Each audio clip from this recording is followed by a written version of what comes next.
Kami ingin mengangkat satu ayat peringatan, karena di dalam Al-Quran itu ada dua muatannya ayat. Ada pemberi kabar gembira, ada peringatan. Dan Jumat kali ini di bulan Safar, saya memilih ayat peringatan.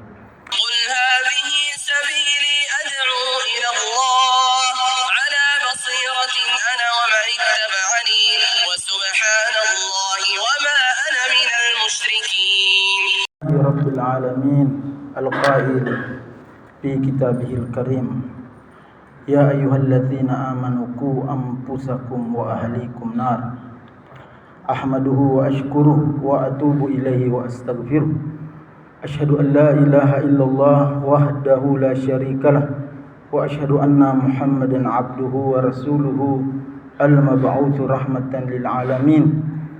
Amma ba'du.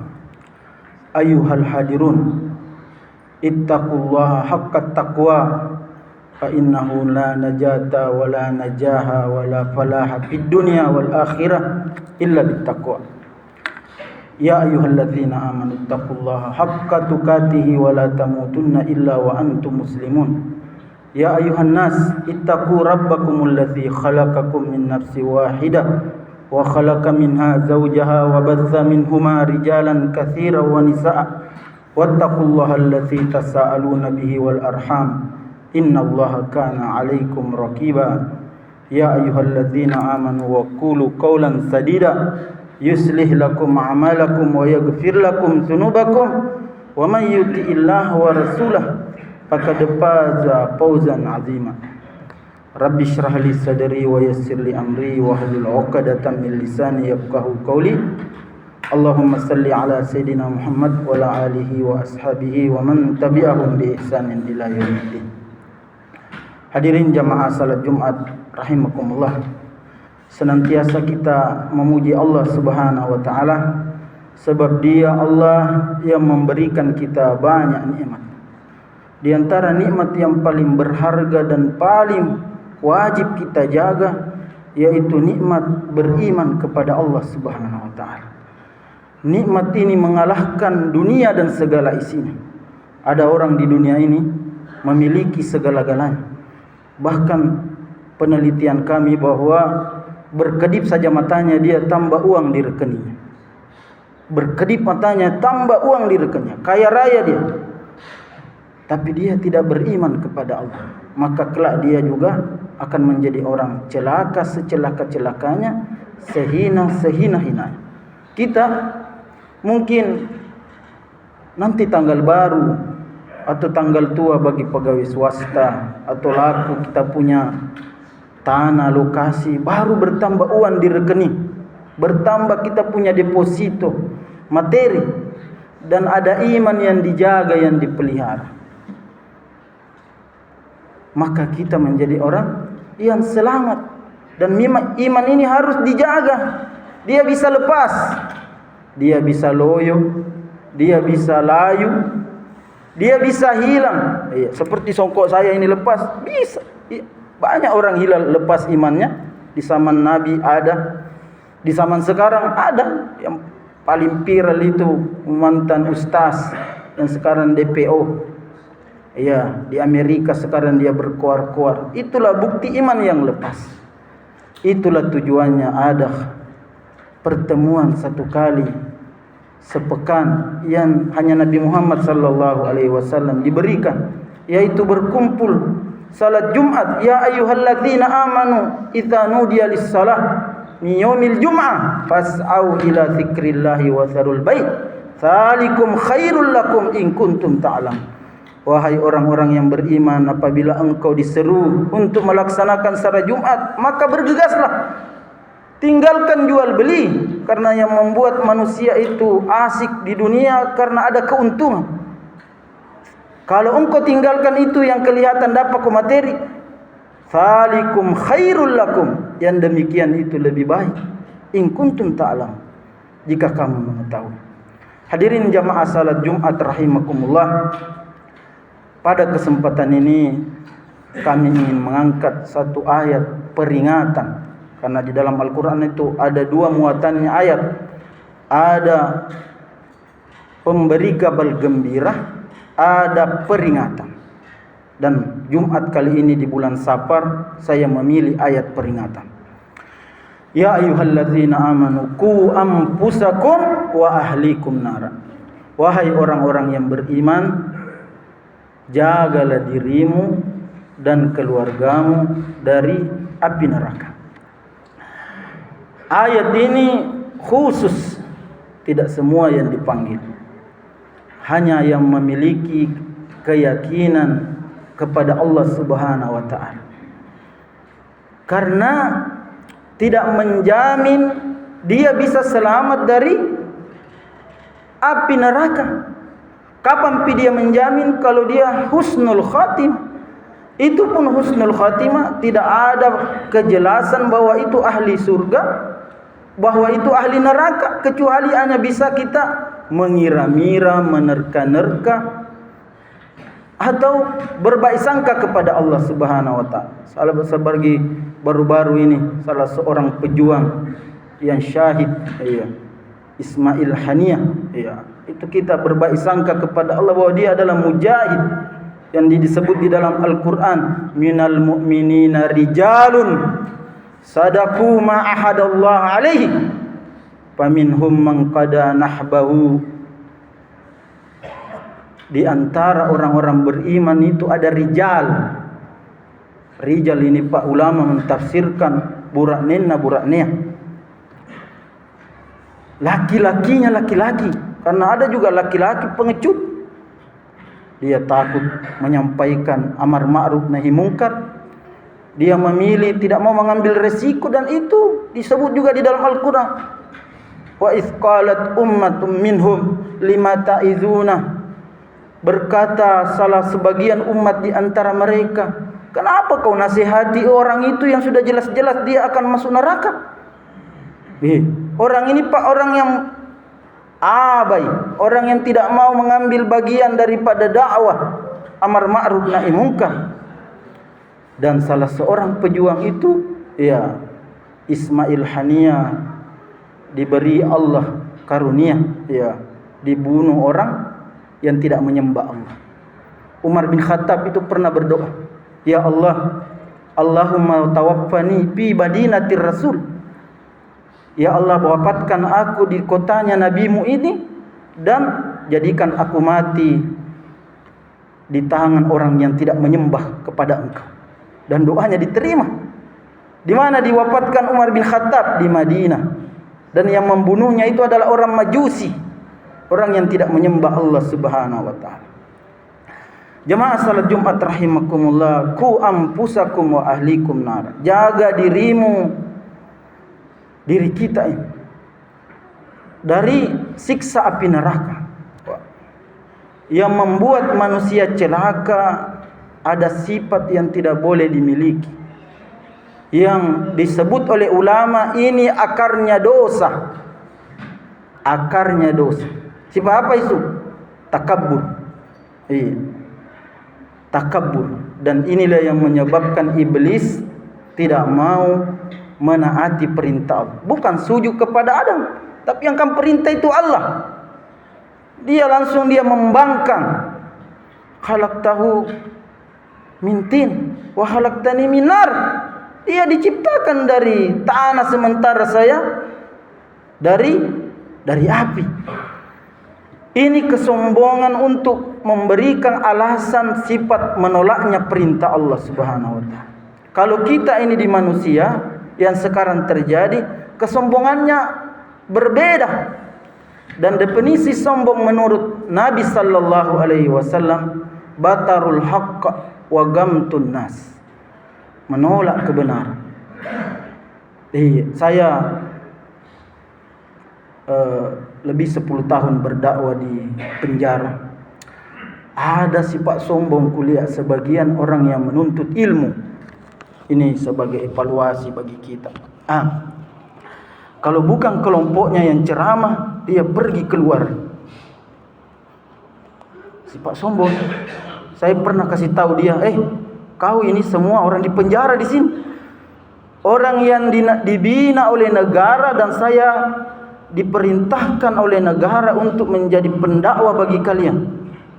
Dan anehnya petugas masjid di penjara itu mengatakan, tapi kalau ustaznya dia duduk. Wih, waliyatubillah. Ini kesombongan ini. Jangan. Karena kapan Anda menyombongkan diri bahwa kelompok Anda lebih baik daripada orang lain, berarti itu sifat kibrun, batarul haq, menolak kebenaran yang disampaikan pendakwah itu. Banyak sifat sombong. Ada juga orang sifat sombong karena harta, dan itu diwakili oleh Qarun. Maka Allah benamkan dia, fakhasabnahum fabidarihimul ard. Kami benangkan dia, kasih likuifaksi dia, masukkan dia di dalam bumi. Jadi likuifaksi pertama itu di dunia adalah Qarun dibenamkan bersama harta. Jadi sombong dengan ilmu, sombong dengan merasa punya kelompok kajian tersendiri. Itu Pak Nabi, sahabat Nabi pernah ditegur oleh Allah. Wa idza ra'awhum tijaratan aw lahwan infaddu 'alaiha wa tarakuka qa'ima. Qul ma 'indallahi khairum minal lahwi wa minat tijarah wallahu khairur razikin. Apabila mereka melihat perniagaan atau permainan, dia meninggalkan engkau Muhammad dalam keadaan berdiri menasihati mereka. Makanya biasa itu Pak, kalau gubernur berdiri, wali kota berdiri, bupati berdiri, nah ada aparatnya yang meninggalkan ruangan baru tidak minta izin, pasti dia akan dapat sanksi, dapat dia teguran, dan itu dibenarkan. Ini penyakit sebagian yang dialami oleh orang-orang masuknya kelompok-kelompok dakwah di Indonesia yang aneh bin ajaib. Klaim-klaim kebenaran dia merasa memiliki, sehingga formalitas dia dalam keadaan di penjara masih menolak nasihat. Padahal ilmu ini Nabi Musa pernah ditegur. Nabi Musa itu pernah ditegur. Dan itulah yang menyebabkan dia mencari Nabi Khidir. Karena dia pernah mengatakan, ditanya oleh kaumnya, siapa yang paling berilmu di Bani Israel? Saya. Maka Allah mengatakan kepadanya, kamu bukan paling orang yang berilmu. Ada orang yang paling berilmu di atas engkau. Maka Allah berikan. Dia mengatakan, ya Tuhanku, berikan aku petunjuk bagaimana bisa bertemu dengan. Maka itulah kisahnya panjang di Ashabul Kahfi ketika dia mencari seorang guru. Dan di situ Musa gagal menjadi murid karena dia tidak bersabar. Jadi sifat sombong ini tidak boleh dimiliki kepada siapapun. Karena ini yang asbab iblis dilaknat oleh Allah. Iblis, Fir'aun mencontohnya tidak mau menerima nasihat itu. Fir'aun kan yang dakwai dia anak angkatnya. Apa dia bilang ketika anak angkatnya dakwai? Awalam nurabbika fina walida walabistan min umurika sinin. Kenapa kamu dakwai saya, Musa? Nah engkau, awalam nurabbika fina, saya pelihara kamu bersama saya, fina walida, sebagai bapak angkatmu, walabista min umurika sinin, engkau habiskan umurmu beberapa tahun dengan saya. Jadi sifat takabur ini dapat menyebabkan seseorang masuk neraka, dan itu berbahaya. Yang kedua, sifat yang bisa memarusukkan kita berdasarkan tafsiran ayat ini, ku ampusakum wa ahlikum nar, adalah serakah. Serakah, Pak.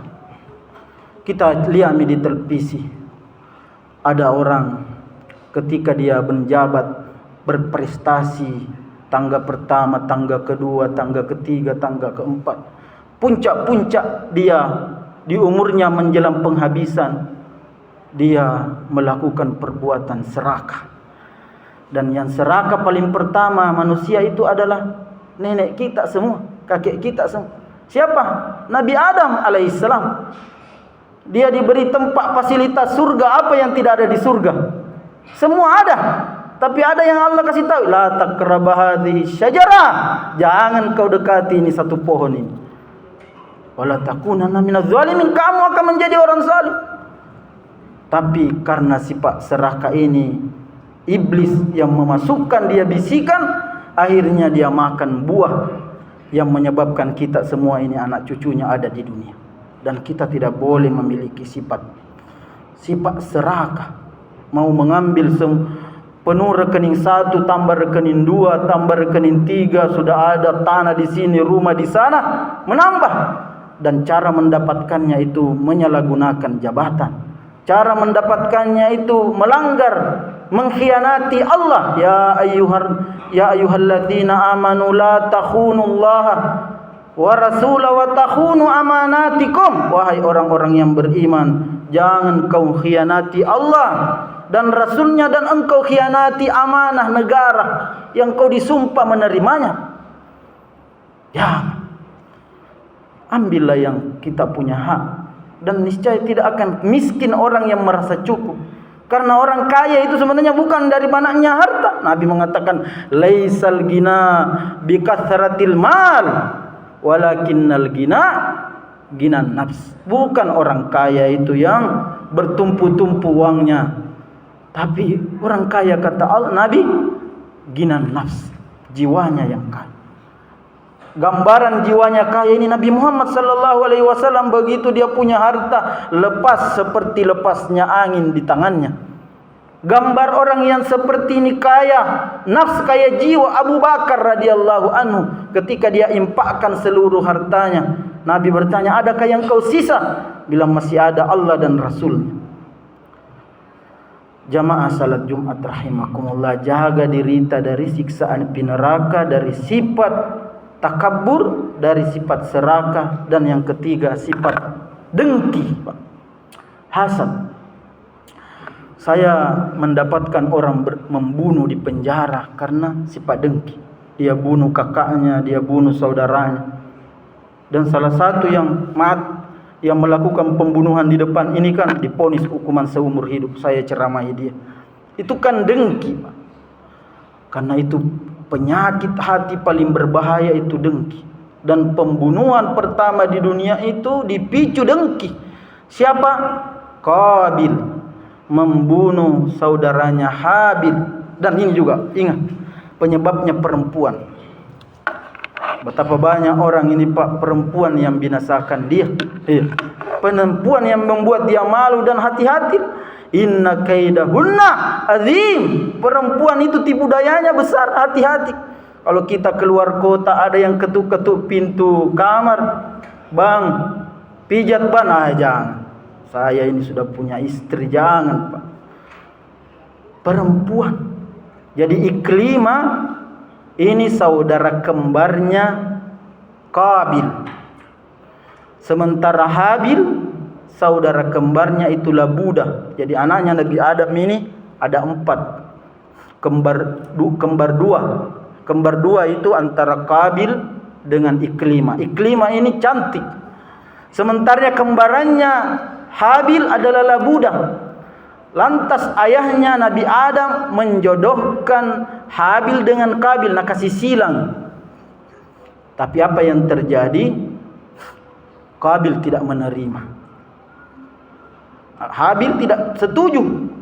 Dan puncaknya itu harus memberikan kurban. Ya, Habil ini orangnya dermawan. Kurban yang dia persembahkan kepada Allah ada ternak yang paling baik. Maka dia simpanglah ternaknya itu, persembahkanlah. Sementara Qabil dia kurbankan karena dia pelit, kikir, hanya tanaman yang mudah rusak, cepat basi, dan tidak berharga sama sekali, sedikit harganya. Dan itu tidak diterima kurbannya. Lantas dia semakin dengki dan dibunuhlah saudaranya yang dia sedarah. Dan sehingga itu ada hadis Nabi mengatakan seluruh kasus pembunuhan di dunia ini akan juga dapat itu Qabil, karena dia inisiator pembuat dosa. Dia yang mewarisi dosa-dosa yang lain. Jadi 3 ini sifat tidak boleh dimiliki. Menurut ulama 3 inilah bercabang semua dosa-dosa yang lain. 3 ini. Hasad melahirkan orang yang melakukan permusuhan antar kelompok. Ini cabangnya dosa, akarnya dosa. Dan kita hadir di salat Jumat ini, saya sebagai pemberi peringatan, jangan miliki sifat tiga, sifat takabur, sifat serakah, dan sifat dengki kepada sesama manusia. Makanya Nabi menganjurkan kita baca surah Al-Falaq, ya, idza hasad, dari orang dengki. Itu sunnah dibaca setiap penghujung salat. Terakhir jamaah salat Jumat rahimakumullah, wa ahlikum nar, dan keluarga. Kita ini punya kewajiban mencegah anak-anak kita masuk neraka. Ada ungkapan negara yang baik berasal dari keluarga, unit-unit baik, yaitu keluarga yang baik. Keluarga yang baik berasal dari individu-individu yang baik. Individu yang baik berasal dari lingkungan yang baik. Dalam kesempatan ini jamaah salat Jumat rahimakumullah, jaga anak-anak kita. Ini Pak, kasus menonjol sekarang ini, negara perhatian ini, dosa judi online. Perhatikan anak-anak tak itu HP-nya ada aplikasi judi. Triliunan uang beredar dari judi. Dulu itu ada lawannya orang, dilihat itu berempat melakukan judi. Sekarang tidak. Di dalam kelambu dia mati lampu, tutup dirinya selimut, ternyata dia berjudi dan bangkrut orang ini. Orang Bugis mengatakan kalau judi masesa apie temasesa abotereng. Kalau api membakar satu tempat atau rumah masih ada sisa cumi, tapi kalau penjudi orang, biar sertifikatnya rumah itu pergi juga, tidak ada sisa. Sehingga itu jangan pernah. Pak, saya kasih ke informasi di tahanan Polres Maros sekarang ini, karena saya setiap pekan pendakwah di situ.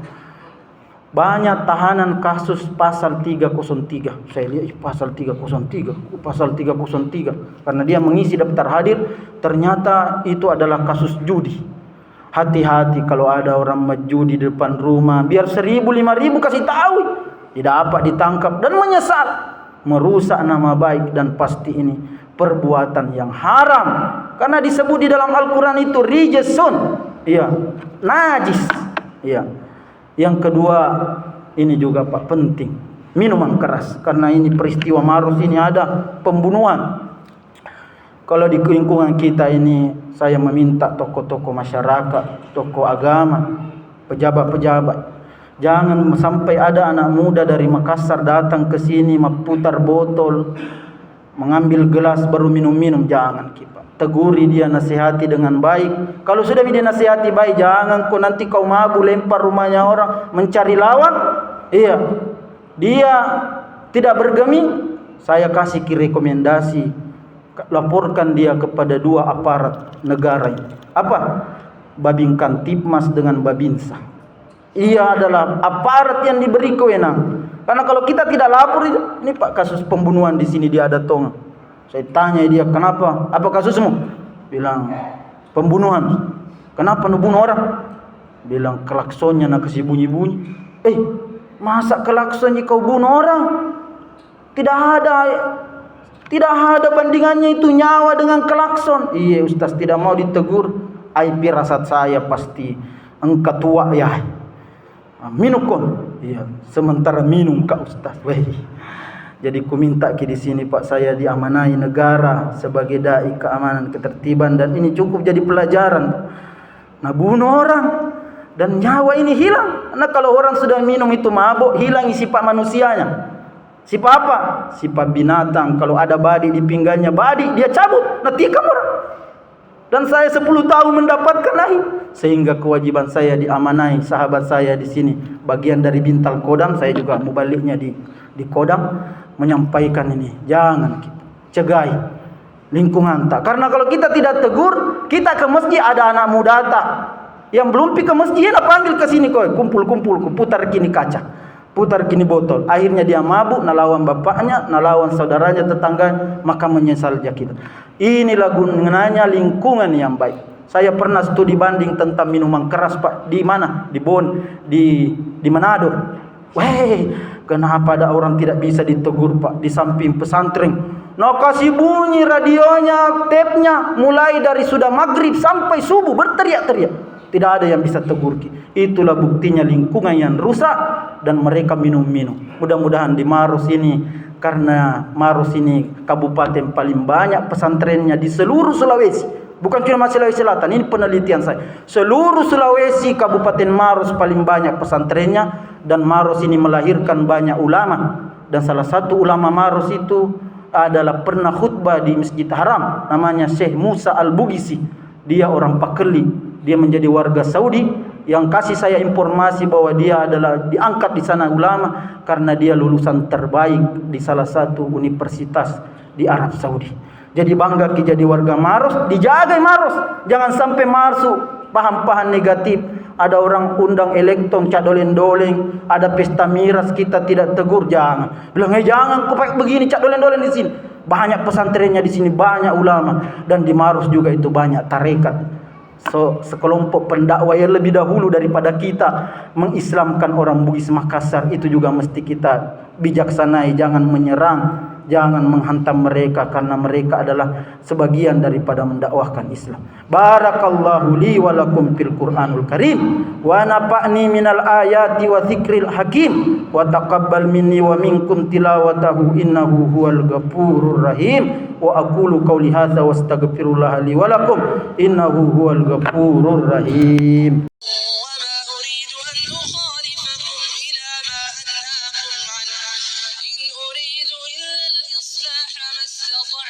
وما توفيقي إلا بالله عليه توكلت وإليه